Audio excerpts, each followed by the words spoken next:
दुनिया के खत्म हो जाने के बाद सिर्फ एक ही जगह ऐसी बची थी जहाँ पर रहा जा सकता है। वहां पर एक लड़की रहा करती थी। थोड़े दिनों में एक आदमी वहां पर आकर पहुंचता है। अब आगे क्या होगा ये आज की हमारी मूवी जेड फॉर ज़ैकरा एक हॉलीवुड मूवी में हम देखेंगे। आगे इस मूवी में ट्विस्ट आता है तो अंत तक इस वीडियो को जरूर देखिएगा। अगर आपको वीडियो अच्छा लगता है तो प्लीज इसे लाइक कमेंट जरूर कर दीजिएगा। अब बिना किसी देरी के एक्सप्लेनेशन स्टार्ट करते हैं। मूवी स्टार्ट होते ही हमें पता चलता है कि पूरा वर्ल्ड बर्बाद हो चुका है। हम हमारी मेन कैरेक्टर एन को देखते हैं। एन अकेली सिटी में घूम रही थी। उसे जीने के लिए जो भी चीजें लगेगी ये सारी चीजें उठाकर अपने घर जा रही थी। पूरे वर्ल्ड में रेडिएशन फैल चुका है पर एन जहां पर रहती है वहां पर कोई भी रेडिएशन नहीं। वो घर आने पर बात लेती है क्योंकि कोई भी रेडिएशन उसके लिए अच्छा नहीं। बेचारी अकेली रहती है, अकेला ही खाना खाती है। उसे प्रोटेक्ट करने के लिए सिर्फ उसके पास एक गन और एक डॉग था। ऐसे ही एक दिन अचानक से उसने एक वैगन को देखा। ये वैगन एक आदमी का था जिसका नाम था लूमिस।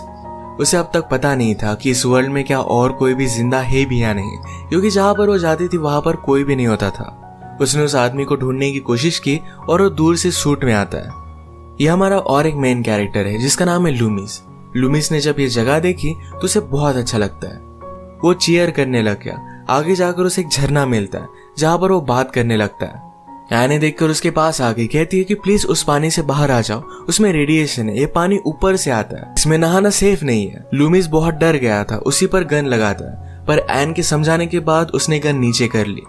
वो जैसे पानी से बाहर आया तो उल्टी करने लग जाता है। वो जल्दी से अपने वैगन पर पहुंचा। वहां पर उसके पास एक सिरप है जो उसे रेडिएशन से बचा सकता है। वो अपने आप को इंजेक्ट कर नहीं सकता था तो एन से उसने हेल्प ली। वो बहुत ही कमजोर पड़ चुका था तो एन उसे अपने घर लेकर आती है। 2-3 दिनों के लिए उसने उसका ख्याल रखा। वो उसके बारे में और भी जानना चाहती थी तो उसके वैगन का सामान उसने चेक किया जहां पर एक लड़की की फोटो उसे मिलती है। उसे लगता है कि शायद वो उसकी वाइफ है। बेचारी एन यहाँ पर अकेली पड़ चुकी थी, उसे किसी की जरूरत थी। वो गॉड से प्रे करती है कि प्लीज वो लूमिस को बचा ले। अब नेक्स्ट सीन में लूमिस ठीक हो गया था। वो वंडर करता है कि प्लेस बचा हुआ कैसे है। शायद यहाँ की वेदर की वजह से। आसपास बहुत सारे माउंटेन्स थे, शायद इस वजह से। एन को लगता है कि शायद गॉड ने उन्हें प्लेस दिया क्योंकि और भी लोग यहाँ पर आ सके। उसके फादर और ब्रदर था। ये दोनों मिलकर सिटी में लोगों को ढूंढने के लिए गए थे पर वापस ही नहीं आए। वो अपने ब्रदर की फोटो लूमिस को दिखाती है। अब स्लोली लूमिस रिकवर कर रहा था। उसने एन को खेत पर काम करते देखा। वो सब कुछ अपने हाथ से कर रही थी। लूमिस कहता है तुम्हें ट्रैक्टर वगैरह यूज करना चाहिए। एन कहती है उसमें कोई भी पेट्रोल नहीं। लूमिस कहता है कि मैंने वहां पर पेट्रोल पंप देखा था। एन कहती कि वो इलेक्ट्रिसिटी पे चलता है और यहाँ पर कोई भी इलेक्ट्रिसिटी नहीं है। लूमिस ने कहा तुम इसे मैनुअली भी चला सकते। एन फिर जाकर सब इंस्ट्रक्शन फॉलो कर ये पेट्रोल भर कर लाती। उसे बहुत अच्छा लगा था। रात में डिनर करते वक्त एन और लूमिस बात करते हैं। लूमिस कहता है कि जब ये सब हुआ तब मैं एक बंकर में था। रेडिएशन से बचने के लिए एक सूट पर वो काम कर रहा था। वो वहां पर अपनी पूरी लाइफ बिता नहीं सकता था तो इसी वजह से लोगों को ढूंढने के लिए बाहर आया पर बाहर कोई भी नहीं था।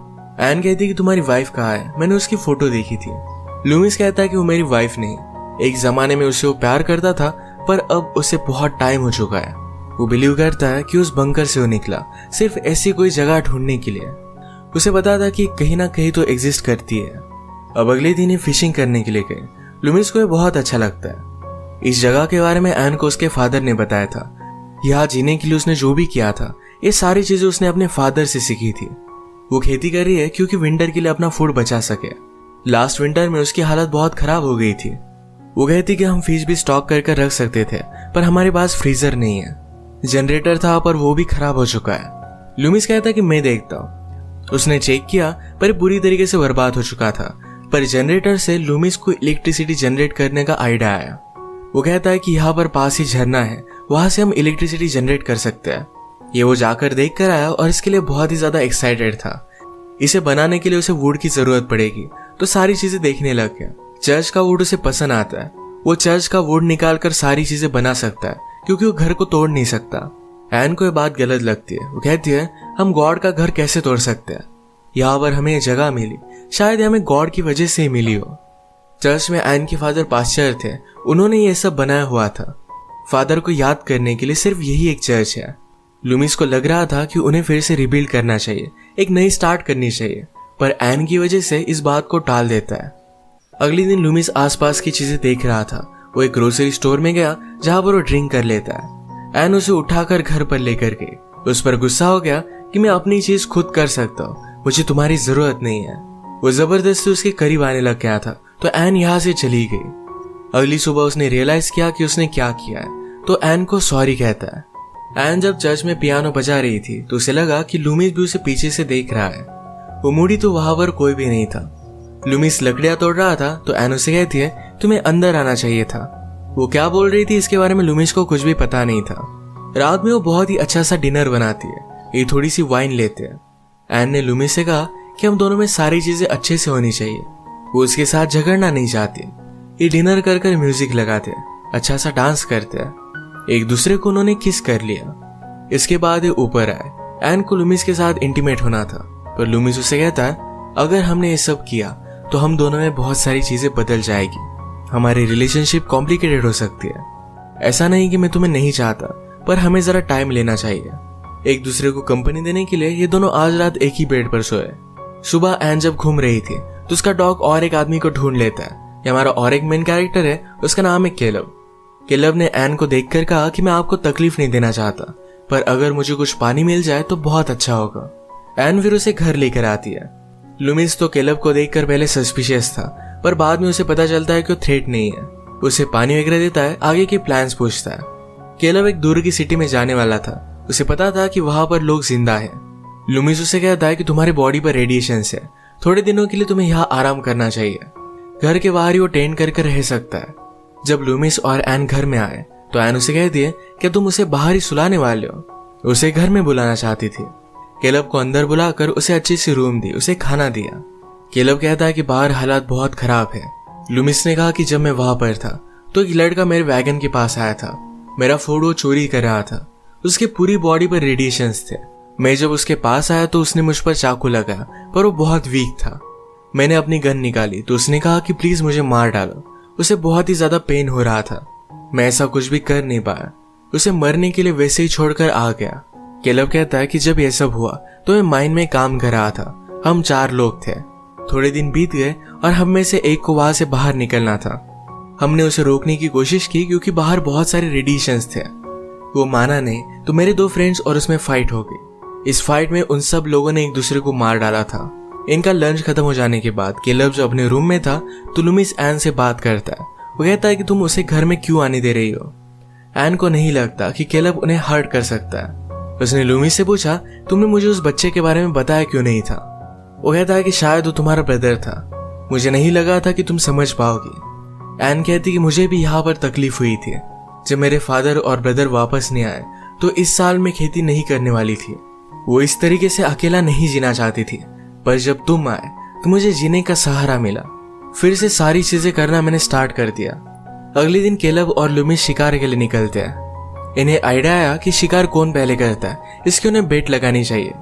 केलब कहता है कि जो शिकार पहले करेगा एन उसकी हो जाएगी। ये कहने के बाद वो हंसने लग गया, पर लूमिस जेलस होने लग गया था।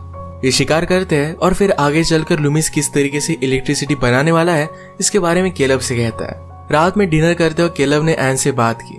वो कहता है हमें चर्च को तोड़ देना चाहिए। लूमिस भी इसी के बारे में बात कर रहा था।